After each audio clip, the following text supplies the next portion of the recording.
So now ब्रैडकॉम group और यहाँ पर जैसा कि हम बात कर रहे हैं कि अगले 2 दिन में यहाँ पर कहीं ना कहीं हालात सुधरते हुए नजर आ सकते हैं। बिल्कुल, क्यों ये आपको पता है, बहुत सारे लोगों को पता है। वो जो ट्रेंड लाइन में आपके सामने दिखाता हूँ वो कहीं ना कहीं अब आने वाला है। कहीं ना कहीं वो वहीं से सपोर्ट लेने की कोशिश करेगा। ऑर्डर आपका देखें तो कभी 7,000 ऑर्डर डलते थे, आज ऑर्डर जो है ना वो बहुत कम डलते हैं। ठीक है ना, अभी मैं आपको बताऊंगा पूरी डिटेल। इसके साथ साथ आपका सवाल है एवरेज का। बहुत सारे लोगों का मन कर रहा होगा जैसे ही गवर्नमेंट ऑफ यहाँ पर ना आप कहें गवर्नमेंट ऑफ इंडिया का यहाँ पर जैसे ही इन्वॉल्वमेंट हुआ 0.01% यहाँ पर थोड़े से शेयर्स यहाँ पर बाई करेगा। उससे क्या हुआ कि पुराने जो निवेशक थे उनके अंदर थोड़ा सा कॉन्फिडेंस आ गया। इवन मेरे अंदर खुद भी यहाँ पर जो है ना ज़्यादा कॉन्फिडेंस आ गया कि यहाँ पर जिस तरीके से आए हैं, और वो कहीं ना कहीं वो तेलंगाना की गवर्नमेंट है, मुझे जहाँ तक है 90%, और वो किसी स्कीम जो पेंशन की स्कीम है उसके लिए कहीं ना कहीं वो शेयर्स खरीदे गए हैं। तो ये तो जो है वो ह्यूज पॉजिटिव अपने के लिए था ही कि गवर्नमेंट का इन्वॉल्वमेंट, यहाँ पर स्टेट गवर्नमेंट का इन्वॉल्वमेंट हुआ है, वो भी ऐसे वक्त में जब फॉरेंसिक ऑडिट और प्राइस जो है वो 90% टूट गया।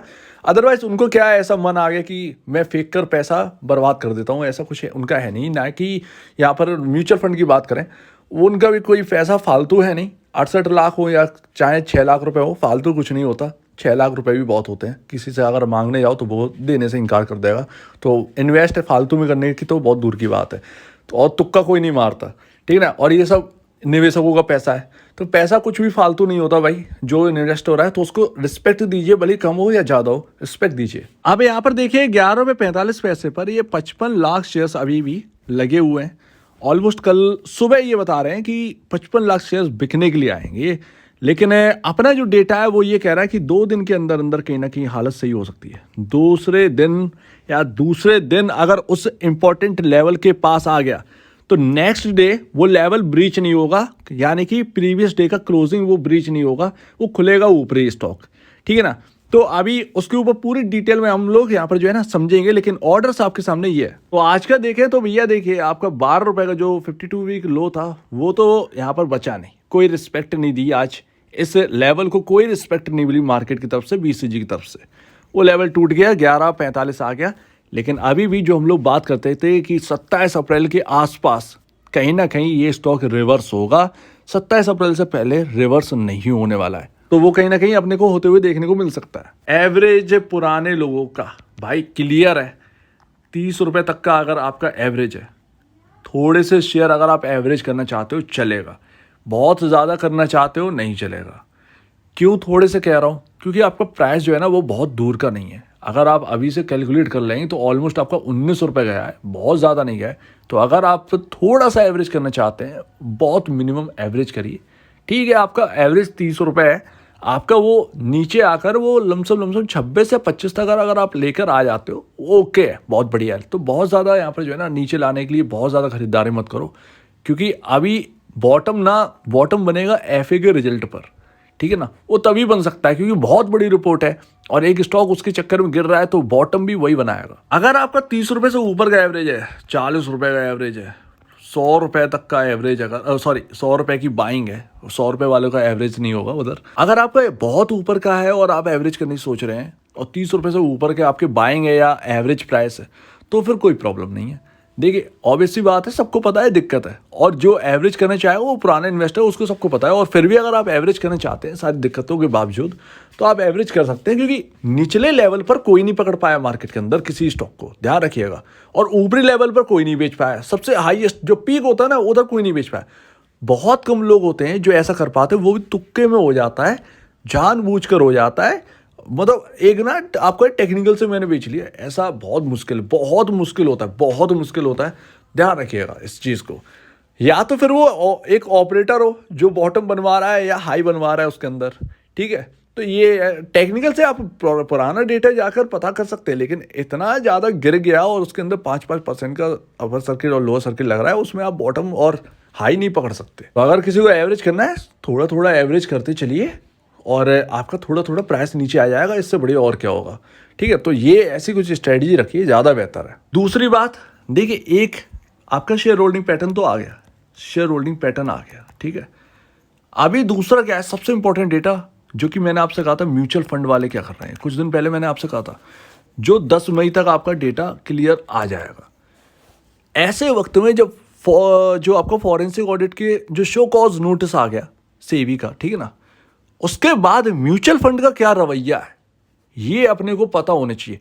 अगर म्यूचुअल फंड निपॉन अपने शेयर्स कम कर रहा है तो प्रॉब्लम यहां पर गहरा सकती है। मतलब स्टॉक पर नहीं गहराएगी, अब स्टॉक को क्या बिल्कुल खत्म कर देंगे, वो कुछ नहीं होने वाला। वो अभी फैसला आना बाकी है, जवाब दिए जा रहे हैं, फैसला आना अभी बाकी है।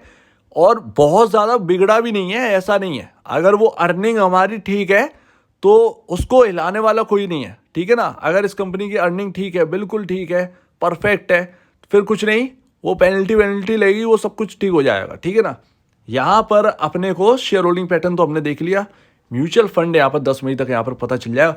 अगर म्यूचुअल फंड अपने थोड़े से भी शेयर्स बढ़ाता है, जैसे निपॉन 6 लाख लगातार बढ़ा रहा है, 6 लाख पहुंचा दिए उसने, ठीक है, अगर ये और बढ़ाता है, क्योंकि ये फालतू पैसा नहीं, इनका नहीं है, ये पब्लिक का ही पैसा है। जो इस फंड पर पैसा लगाते उनका पैसा है। स्मॉल कैप के ऊपर जिसने भी फंड ले रखा हो उसका पैसा है। निपॉन का अपना कुछ नहीं है। वो निपॉन फंस जाएगा अगर ऐसे ड्रामा करेगा, या म्यूचुअल फंड ऐसे या ऐसे म्यूचुअल फंड वाले कुछ ड्रामा करने लगे ना, वो नहीं। जब भी म्यूचुअल फंड का, मैंने कल आपको बताया था, जब भी क्राइटेरिया मिलता है किसी स्टॉक में, वो क्राइटेरिया के हिसाब से बैठ जाता है स्टॉक, तो अच्छा हो या बुरा वो स्टॉक के अंदर खरीदारी करते हैं। ये देखना होगा 10 मई तक क्या म्यूचुअल फंड का रवैया है।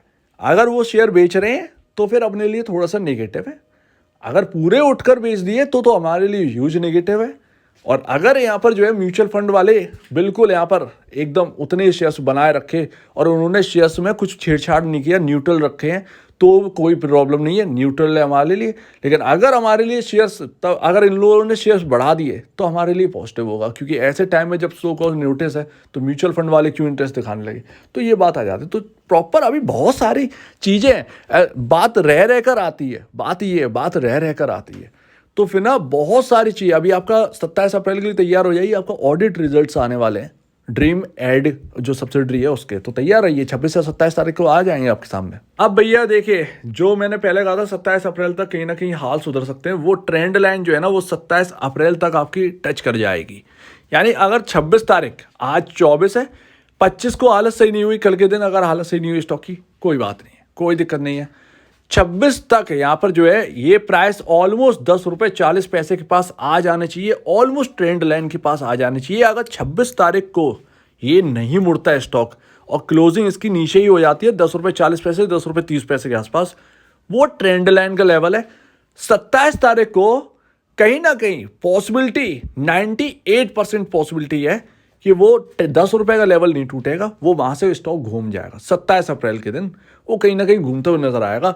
27 अप्रैल के दिन यहाँ पर घूमने का इसलिए लग रहा है क्योंकि यहाँ पर ना आपका टेक्निकल जो है ना वो ट्रेंड लाइन से ये स्टॉक बहुत चला है।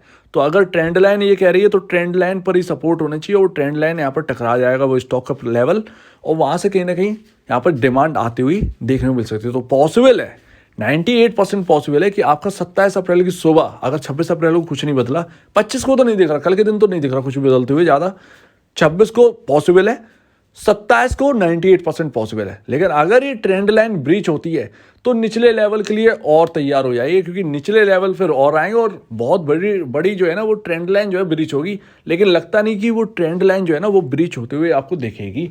पॉसिबल 98 यही है कि यार 98% ये अपने ट्रेंड लाइन का जो लेवल है वो कहीं ना कहीं बचा लेगा ये BCG।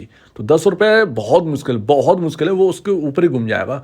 पॉसिबल है 27 तारीख की सुबह ही यहाँ पर जो घूम जाए, या 26 तारीख को बदलती हुई चीजें दिखें। तो उम्मीद है आपको पूरी बात यहाँ पर समझ में आ गई होगी। आपका क्या कहना है इसके ऊपर कमेंट सेक्शन में कहिए, और अगर आपको इस वीडियो में प्रॉब्लम है, कुछ पूछना है, कुछ बताना, कुछ कहना है, तो प्लीज कमेंट सेक्शन में कहिए। और अब वीडियो देखने के लिए बहुत धन्यवाद दोस्तों।